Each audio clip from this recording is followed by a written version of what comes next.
Viewers, and welcome back to Info Abroad. This morning, I have on my show Mr. Michael Prince Dan Kwafo, a former Secretary General of NUCS China and a medical student. Mr. Kwafo, you are welcome to Info Abroad.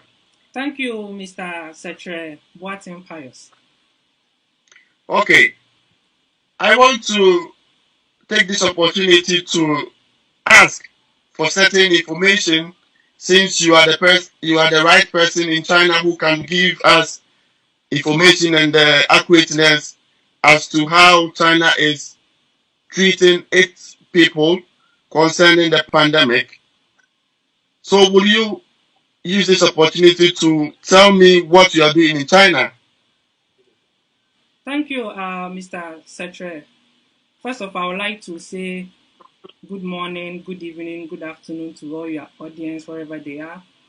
And I will encourage them to stand firm in these hard times.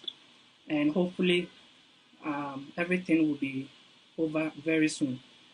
Back to your question, as you rightly said, I'm a final year medical student in China, a Ghanaian. And I've been in China since September 2015. And so far, so good.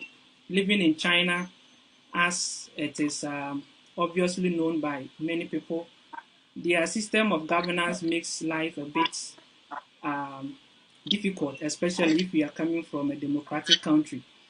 We all know Okay. China practices communism, and their way of doing things is very, very, very different. So at the beginning, it makes life tough. But with time, you get used to them, you begin to understand them, and you adjust. So that is how we have been since I've been here since 2015. Okay. And so, what is the current situation of the COVID-19 in China? Um, Currently, as the world knows that China has been able to handle the situation so far. If we go back in February, all eyes was on China. Everybody was calling their guidance here, asking us how we are doing because it looks like everybody in China was being affected by the virus. But thankfully, they were able to put some strict measures in place as a communist party or as a communist system of governance. They were able to put some strict measures, and um, things have truly calmed down. And I can confidently say with evidence that in my city, Haikou, in the Hainan province in South China, Mm-hmm. um, students from primary to high schools are resuming school very soon. And Okay. most people have started dropping their mask, nose mask. So one thing that we use to confirm that situation here is very down is when you see children playing around without nose mask, and things like that is what we've been seeing for some time now. So we Okay. believe that the the virus is completely under control, and China, I can say, is quite safe now compared to other countries. Okay. You rightly said that China is quite safe. But there has been a publication that the COVID-19 we have been recording some recurrence of the COVID-19 in China. Can you tell us how that is? Yeah, that is true. You know, most of um, us living in China here, even even not only the foreigners, even the Chinese themselves, most of them are lacking some information. So a lot of things come out as rumors. You may try your best to confirm it, but their system makes it hard for you to penetrate to get the right information. But um, from what I have been told by my school authorities, usually they inform the students what is happening so that we can be extra careful. What I can say Okay. is based on what my school administration has told us, and that is currently they have been recording new cases, and those cases has been classified as asymptomatic patients. They do not show Okay. the symptoms of the virus, as we know, but you test them and they are positive. So they told us that for some time now they've been recording a number of them, and when they get those people, they quarantine them just as they do to the symptomatic patients. So yes, it's Okay. true we are having new cases, and it is a new case because this new case doesn't show symptoms, and it makes it a little more difficult because at least the previous one you can use symptoms to easily diagnose the patient, but this time no symptoms. So it's either you do the test and find out by accident, or it's quite complicated to diagnose Okay. an asymptomatic patient. Okay. But I think CNN was reporting certain issues on China, that China is not allowing its students to conduct any research into the cause or the how the COVID came about. Do you have any idea of why China is doing so? Because I think the world is looking at China as, in quotes, the people behind the virus, as the President Trump said, Chinese virus. So, what do you know about this information that CNN reported?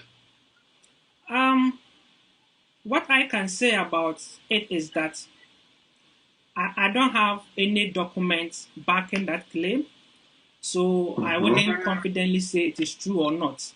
But I wouldn't be surprised if China comes up with such information because it is something that it happens. Even those of us here as students, we are not allowed to embark on certain research, which we can easily do it back home because here their system limits us a lot.